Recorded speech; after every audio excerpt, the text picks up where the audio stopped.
Välkommen till Stolpes Stories, en podcast om litteratur och humaniora från Bokförlaget Stolpe. Vår värd för programmet heter Svante Tirén.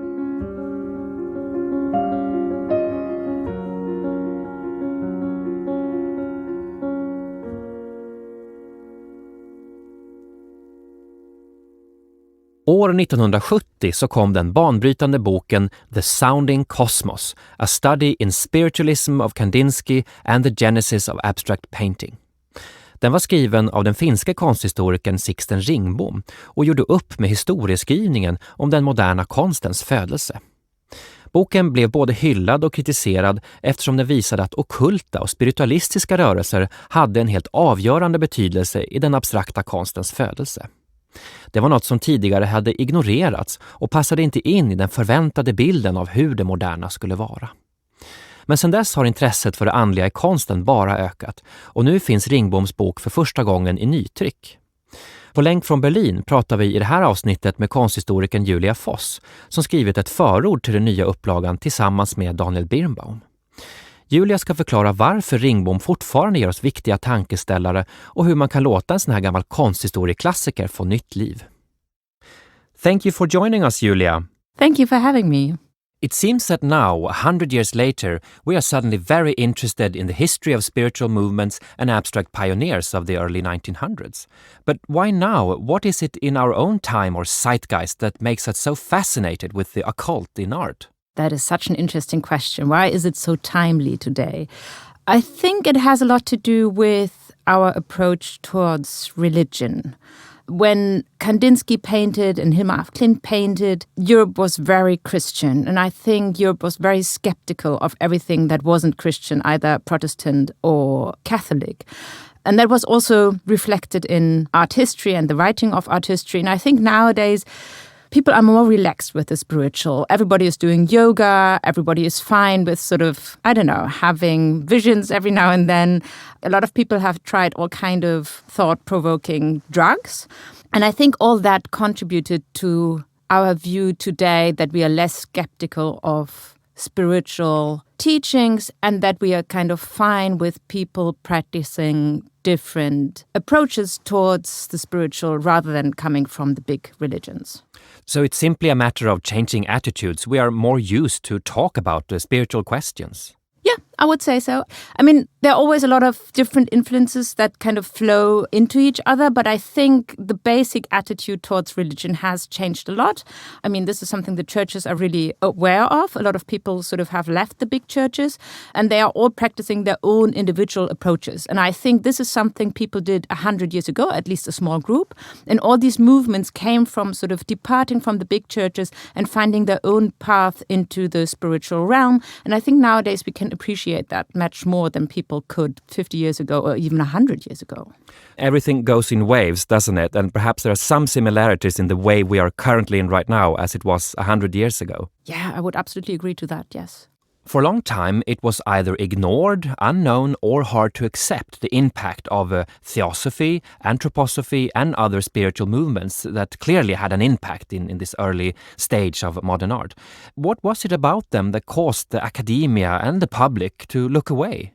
I think one difference that really stands out, besides the fact that they are not Protestant or Catholic or Jewish, one difference that really sticks out is the role of women in these movements. In all the big religions, women were marginalized, and there was a kind of strong theory that women didn't have any direct approach to the higher realms. It was always left to men, people representing the church, like priests, like the Pope, whatever.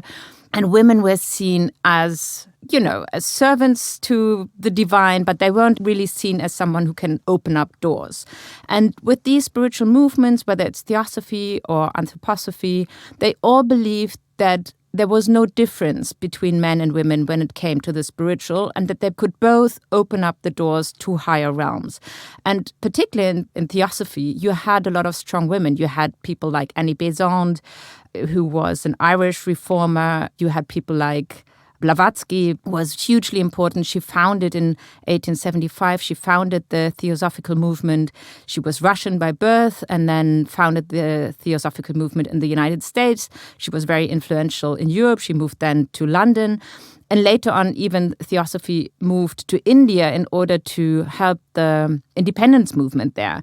And that was something that is really unheard of. I think this is really important to see that women, even before they got the right to vote in Europe or wherever in the world, women had a pioneer and really important role in all these movements. That's something that really makes these movements different to all other religious movements. So apart from being, let's say, generally considered weird or unconventional, the fact that women had such a prominent role in these movements also contributed to this skeptical view. I think so, yes. Basically, most of them were really reform movements, and they were not only interested in the spiritual, but they really believed that the spiritual can bring about change. And I think it's important to see here that the spiritual is kind of the counter term to materialism. And people believed, or those people believed, that they lived in highly material times and they wanted to bring about change, and that they had to look at the spiritual in order to overcome the material. So often they joined with all kind of reform movement like the working class movement, like women's suffrage, like women's right to vote and so forth. So yeah, I think the spiritual movement was something that was really there to bring about change. And this affected also the art history writing of, let's say, the 1930s, 40s, 50s. I mean, when it was continuously ignored, they also had this issue with the fact that women were so present, do you think? Yeah, I mean, this is something I think about a lot because I studied art history and I find it deeply troubling how much art historians have written out women out of the story. And they did the same with the spiritual movement and all the sort of leading female figures in that. But I think there's also another reason why the spiritual was kind of downplayed or written out of the story, and that's the Cold War. So when abstraction became really successful, that was long before the first movements were founded, and it only became successful in the Cold War. And the Cold War had this kind of dualist thinking where everything kind of was thought in opposites. So even when it came to style, so there was the communist Eastern world and the democratic Western world. And art history really believed that they kind of fostered two different styles, and one style would be social realism, the other style would be abstraction, and abstraction was supposed to be the style of the West and the style of freedom. So it was fashioned in a certain way. And in the Cold War, there was no interest in sort of studying the spiritual that was there to overcome the material. I mean, the Cold War was really about promoting a Western style of thinking, and capitalism was really part of that. And this kind of anti-materialist spiritual movement didn't fit into that picture, so it was written out. So, in fact, if we look at the reasons why spiritualism was ignored or, as you say, downplayed, we find interesting reflections of Europe at that time and the politics and the attitudes in a more general historical context. Is that it? Absolutely, yes. I think it's deeply rooted in the political movements, and I think we really have to think also of art history as something that was deeply moved and influenced by the Cold War and wrote a certain kind of story and was no exception to the rest. I mean, art history sort of fashions often itself as something that is about sort of freedom and free thinking and so forth. But if we really look into it, I mean, it's very much in line with kind of official politics.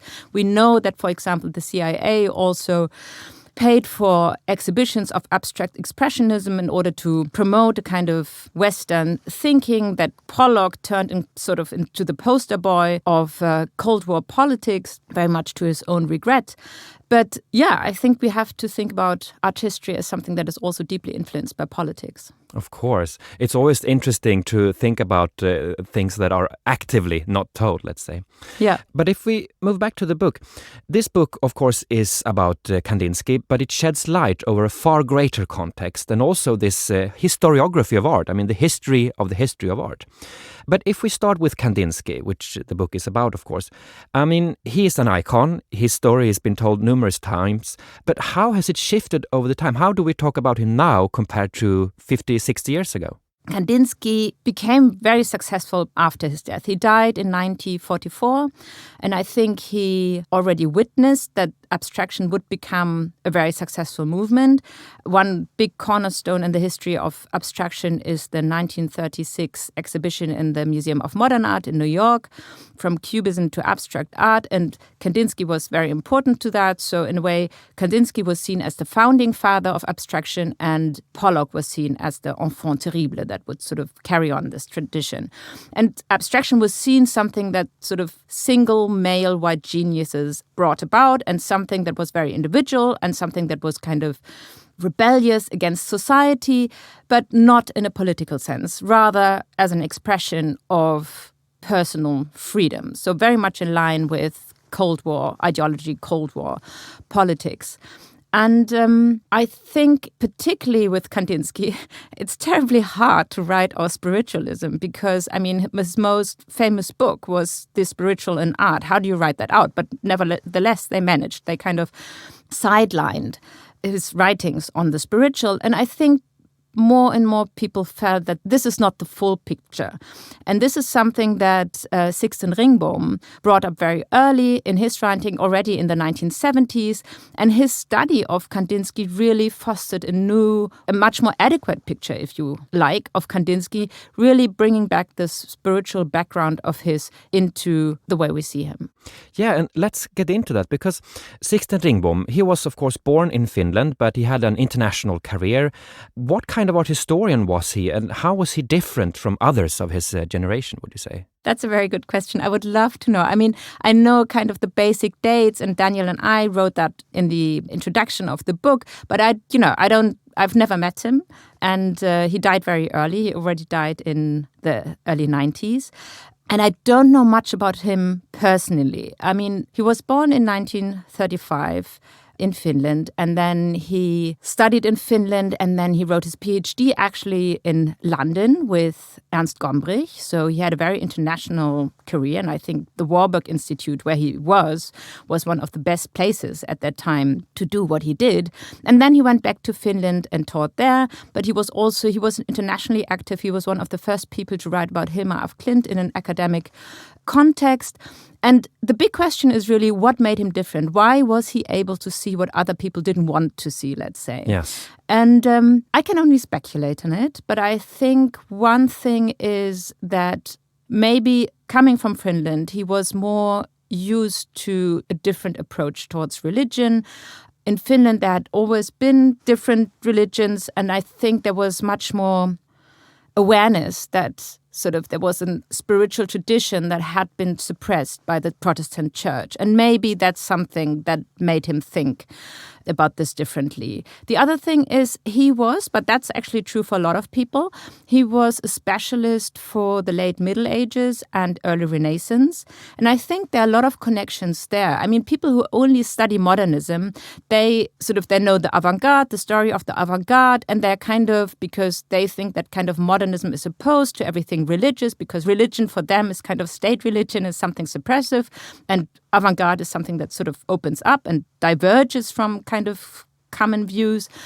He was a specialist for a time when it was very common to think that artists are mediums, and also that pictures can open up or be a bridge to the spiritual realm. No one in the Middle Ages would have thought that it's strange to think of pictures as kind of something that can transmit or is sort of in between the powers and can connect us to higher forces. So that was a very common way of approaching religious pictures in that time. So Sixten Ringbom was aware of that. And then there's one thing that also makes me think Finland is actually the country in Europe that was the first country to introduce the right for women to vote. And I think you cannot tell the story of the spiritual currencies without looking at the role of women, as we have already said. And maybe coming from a country with that tradition, he was also less skeptical about sort of women in important roles, or women as kind of powerful people who could bring about change. So maybe he was less biased about women. So in conclusion, I mean, we have to research this further perhaps, but he just brought with him some kind of new openness to things. It might be because he was from Finland and the attitudes towards women there were partially perhaps different. But also, we have to talk a little bit more about the Warburg Institute, the Warburg Institute, and of course Ernst Gombrich, because it means that he comes into what is then the very center, the sort of most famous institution of art history in the world, no? Absolutely. I don't know whether it was the center, but it has a grand tradition. Aby Warburg was a Jewish-German art historian who was very much interested into what he called the afterlife of occult movements in Renaissance art. That was kind of his expertise. But he also wrote on Edouard Manet, for example. He also owned a picture by Franz Marc, who is with Kandinsky, who founded the Blue Rider, the Blaue Reiter, together with Kandinsky. So Aby Warburg was also interested in modernism, but his field of expertise was the Renaissance and antiquity and the strong occult movements that carried on through art history. So for Sixten Ringbom to do his studies there meant that it was kind of natural to follow these movements up into modernism. And I think abstraction is really a good case to show that these old occult movements kind of have an afterlife, that they carry on and they don't stop, but they carry on from, antiquity through the Middle Ages, through the Renaissance, Baroque, 19th century, up to modernism and abstraction. And that was something that Sixten Ringbom was interested in. It's like a continuous rhythm, isn't it? And perhaps also the fact that his early writing is about Renaissance art and, of course, which is almost entirely religious, depending on how you see it. I mean, that, of course, opened his eyes naturally to these other perspectives when it comes to modernism. Absolutely. I must say I found it really helpful at a certain point when I was writing the biography of Hilma af Klint. I found it really helpful to look at studies that dealt with the role of images in the Middle Ages or early Renaissance. Because there it's so in your face that, as I said, pictures can be mediums, pictures can connect you to higher forces, and pictures are bridges that take you to the spiritual dimensions. And I think also for someone like Hilma af Klint, she traveled to Florence, for her it must have been eye-opening to see that tradition and understand, I might be kind of odd in my time, but actually that is the strongest force in Western art history, but also you could actually say in global art history, because I think this idea that artifacts that sculptures or pictures can connect you to other forces is something that is very intrinsic to all cultures. It's all about interaction, isn't it? I mean, pictures and art is not something we just look at. We constantly are shaping ourselves together with them back and forth. Oh, very much, yeah. I think it's a process that goes in both ways. And I think, in a way, art history and art has become a little bit boring through that kind of Cold War approach that would only see sort of the formalist side of it and think of Kandinsky as a formalist who would only be interested in shapes and composition and the surface and anti-illusionism. And that's part of it, but that's not the whole story, and it's not the most important story. I'm thinking also because he named the book The Sounding Cosmos. And of course, a lot of people know Kandinsky, especially when it comes to the theory around sound and colors and sound and so on. But do you know why he chose the title, The Sounding Cosmos? The Sounding Cosmos is a title that comes from Kandinsky's writing. Kandinsky actually says in his book on the spiritual in art, he talks about that the cosmos sounds, that it sort of hums, that it puts out waves. And if we develop our senses, we can connect to that and hear that. And I think this is a really important thought for Kandinsky. In a way, it's kind of modeled, I think, on the natural sciences in these days, because when Kandinsky was writing his book, it was really in a period where the natural sciences got redefined. They discovered all these invisible forces that had not been seen before but could be now detected by the help of machines. Think of X-rays, for example. Think of radioactivity and so forth. And I think Kandinsky believed that, in a way, an artist could be as sensitive as these machines and detect waves that are there but are normally not seen or felt by anyone. And he thought that the artist is in this pioneer role to detect these waves and forces. And this is where the kind of sounding cosmos comes from. It's this idea that we are constantly surrounded by waves and sounds and things emitted by the cosmos, and that we need to be sensitive enough in order to detect that. And Kandinsky gave us his pictures in order to make us sensible for these waves.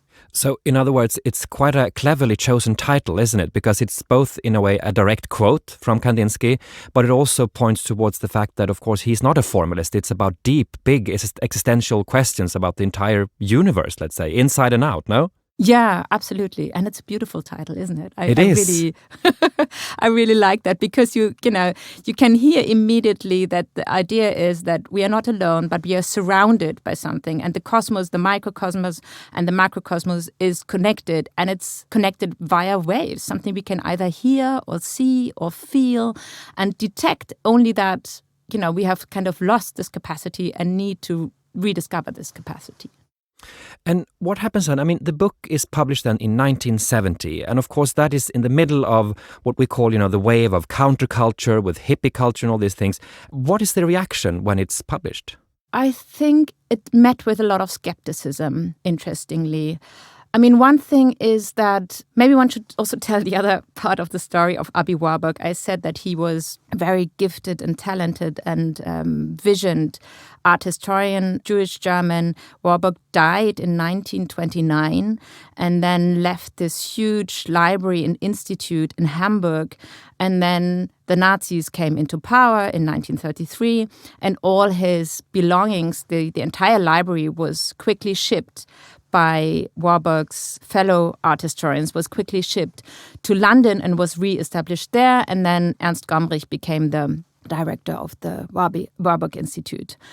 And I think the Warburg tradition wasn't really held up in German-speaking countries for a long time because it was lost, It was really it left the country, and then in Germany, art history was changed by the National Socialists, and it didn't really catch on, or... Yeah, catch on, yeah. So the Warburg Institute was still there. Ernst Gombrich was a different thinker than Warburg, and I think this entire tradition of looking towards the occult movements kind of became very academic, let's say.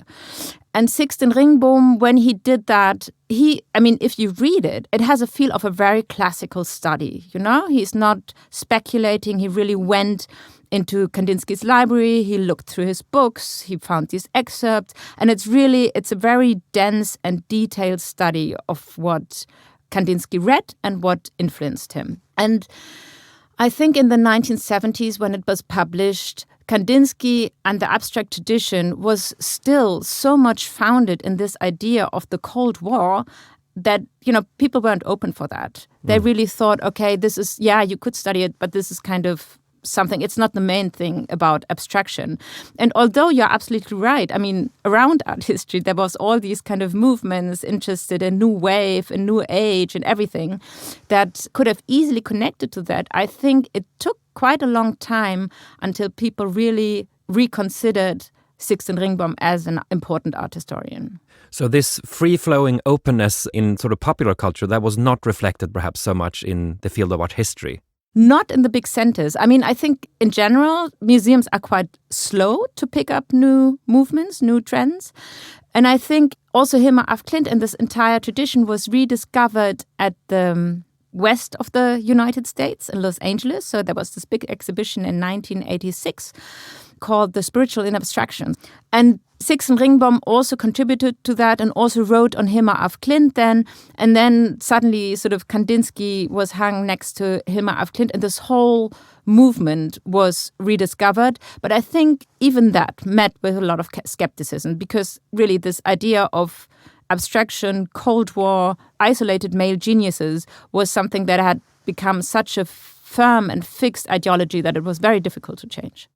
But what was the argument then? Because, as you say, this is a very meticulous study in the quote-unquote scientific respect. He bases it entirely on the studies, on his books and source materials and so on. It's not a free-flowing sort of theoretical thing that he just writes. It's something very carefully studied. So the skeptics at this time, what are their arguments against him? Now I have to change sides, right? I have to go into the head of the enemies. I guess it's sometimes astonishing what can be sidelined, even if it's a good argument. That's not the first time. And I think basically people would argue that this was only a phase in Kandinsky's life and that that it wasn't that important and that you have to see kind of art free from that kind of writing.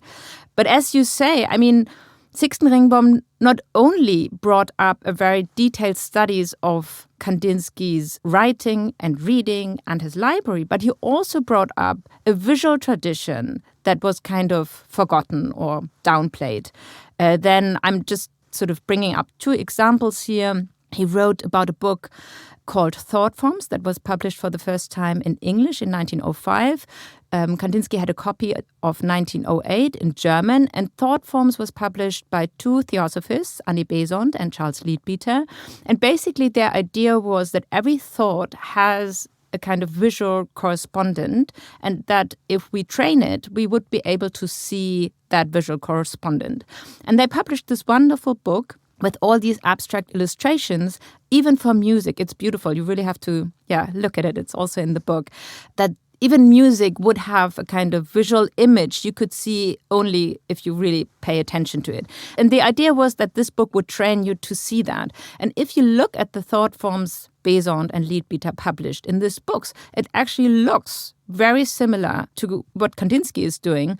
And it was published, as I said, in 1908. So that's very close to the time, to the period when actually Kandinsky gives up naturalistic or representational painting, let's say, because he was an expressionist before. Representational painting for abstract painting. So there's a very close link. Also, what he brought up is that abstraction is not only a men's business.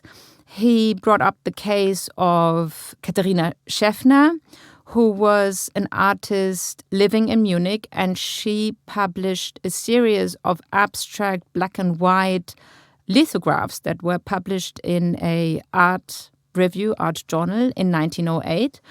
And they were accompanied actually by an essay called A New Language, Towards a New Language. And actually this journal was published in Munich, so it's almost certain that Kandinsky was aware of that. And we also know that he had in his library, for example, he had postcards that were published by mediums of their art and so forth. So he was absolutely aware that he was in the middle of a kind of spiritual movement. He quoted Steiner, he quoted Blavatsky. He saw all these influences, and Kandinsky himself sort of really wrote out these influences himself when he wrote about himself, and then art history in a way followed him. So I guess it's just a reminder of the fact that very often our belief systems are much more stronger than the clearest of evidences, presented to us, right? Absolutely. No, that's a very good case, actually, yeah. I mean, now, of course, Kandinsky, he continues, of course, to be this icon, but has there been a shift in how we talk about him? I mean, do we usually think of him still as this isolated father figure, male genius, etc., or has there been a shift? I noticed on Wikipedia, it says now in the introduction text that possibly Hilma af Klint was before him. The name is added in the article about him. And it says possibly? That's yes. Funny. What do you think? Is there a shift? Yeah, there's certainly a shift. I think this book by Sixten Ringbom was published in 1970, so it took a long time. But I think now everybody is aware that you cannot talk about the history of abstraction and leave out Hilma af Klint. But I think there are also other names that have been added to the history of abstraction. Think about Georgiana Houghton, an English artist who even rented her own gallery in 1871 in order to show her spiritual abstract paintings. And I think a lot of people are aware now. I mean, Kandinsky really uses spiritual and abstract as identical terms. For him, the abstract is the spiritual and the spiritual is the abstract. And I think now people are aware that even though Kandinsky, and I'm a big fan of Kandinsky's, but he was certainly someone who wrote his own history, and this history he wrote basically put him in the center. And I think this is something we don't have to follow. And I think people now know that Kandinsky wasn't the first abstract artist. I think people are also aware that there is no first abstract artist. But I think it's still important to be aware that even before Kandinsky, and even though they are not the first, but before, there were a lot of women who did all these experiments and didn't get any credit for what they did. And I think it's not only that Kandinsky is not the first, that he was actually part of a movement. I think the other important insight we have now is to understand that actually women were the pioneers in this history of abstraction, and we are still rediscovering the female history of abstraction. So we could say then that the shift that we're in right now, it's about, again, seeing, for instance, Kandinsky as part of a movement rather than a sensational first, and the fact the whole idea of this sensational first, in fact, is an illusion. But then also, of course, this continuous rediscovery of women, because that has just begun, hasn't it? Yeah, absolutely. And I think, we have, it's like a map. We have all these dots on this map, and we need to connect this map. Because if we have someone like Georgiana Houghton, we know she exhibited in London in 1871. This exhibition was reviewed. It got a lot of bad reviews, one has to say, but it was, but still it was seen. And actually, Georgiana Houghton even became a footnote in one of Blavatsky's important books. So this tradition was kind of told and carried on. And I think, we have Houghton in London, we have Hilma af Klint in Sweden, we have Katharine Schäffner in Germany. And I think that there are a lot of lines that can be drawn in between these women, and that would really enrich us if we sort of really map out this whole thing rather than have all these singular dots, to really connect these centers of abstraction and write the entire history. And so really the evidences, they have been there all the time. They've not been abstractly hidden, let's say. They have actually just been actively not seen. Yeah, no, this is something that is really, which I find really shocking. Georgiana Houghton was so kind as to write her own biography, which is good, autobiography. And in this autobiography, she also sort of writes a lot about her beautiful exhibition and how she rented the gallery and who advised her and how the reviews were and what she thought after that, and that she almost went broke and who helped her and everything. So we have a lot of details about that. But this is something that I think also really drew me into studying these movements, is the fact that I studied art history and that all these names didn't come up when I studied. When I first met Hilma af Klint, I thought, how could this be that someone who produced such a beautiful and mind-blowing and pioneering and strange work was completely buried in art history? And I think this is, the other line we need to understand, why there was so much resistance against writing that history. It's fascinating to think about also, when we become aware of what we not see, what are the other things we're currently not seeing, right? Oh, absolutely, yeah. There's much discovery ahead. But okay, republishing a book like this, it's not too common. Of course, there are some art historian classics that are widely read and republished for universities and courses, but this is a pretty narrow title, we could say, right, compared to other things. But what, in your view, are the main reasons why we should read Ringbom again? I think, Ringbom published the study, and it didn't have a high print run back then when it was published in 1970. And also, it wasn't really accepted as a classical study. But now we look back and we know, okay, it's a classical study. It's something that's absolutely in the Warburg tradition. And it's, as you said, it's a meticulous study, and it's the most comprehensive until today. It's the most comprehensive study of one of the most important representatives of abstraction, Kandinsky. And I think from there, a lot of studies could start. So it's a classic. It's really a classic. And people are now really into rereading that. Also, my compliments to Stolpe Publishing. You turned that into a beautiful book. It's really, it's far more beautiful than the original. Which was in black and white, right? Yes. So now we have it in color, and everything is handy. You can read sort of what Ringbom has found out. You can compare it to the Kandinsky painting, and it's fantastic. And I think it moved from the fringe into the center, and a lot of people are interested now in rewriting art history and looking at the spiritual tradition. And also, Ringbom is also very much aware, although I would really say he is a pioneer, he's also a very modest person. So when he writes the story, he's also quoting all these people who have written on these topics before. And we have to say, although Ringbom is groundbreaking, he also looks back in art history and quotes people, for example, like Hartlaub, who was the director of a very important museum, the Mannheimer Kunsthalle in Germany, who did in the 1920s a big survey of abstract movements in Europe, for example. So Ringbom, I think, brings together a lot of sources that haven't been studied yet entirely. It's a beautiful study on Kandinsky, and I think it's a book that can really foster future art historical research. It truly is an entire cosmos that is opening up here with Ringbom. Yeah. Is this a book, do you think, mostly for, let's say, specialist academics, or can a more average reader enjoy this too, do you think? I think an average reader can enjoy it. I mean, that's also the thing. Art history has become, I think, very narrow by looking at people like Kandinsky as a formalist, because this kind of formalism talk isn't really interesting to an average reader. An average reader doesn't really care that much about sort of theories of composition and theory of shape and surface and so forth. It becomes very narrow, very academic, very theoretical, and very sort of removed from life. But this entire quest for the spiritual is something I think almost everybody, encounters at some point in his or her life.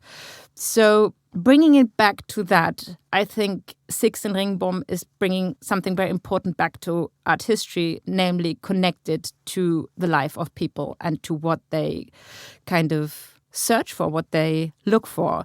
So it's probably not something you read at the beach in a row and cannot put down, but it's something I think if you read bits and pieces can be really enriching for the average reader too. So it's certainly a book that will have more impact to come for sure. We'll see what the legacy of Ringbom will continue to be. But thank you so much for joining us again, Julia. Thank you so much for having me, and thank you for your questions.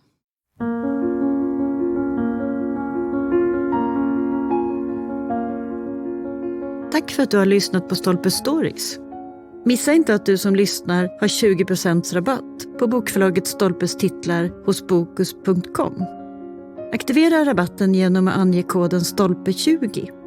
Och för att lyssna på fler avsnitt, följ oss där poddar finns och på sociala medier.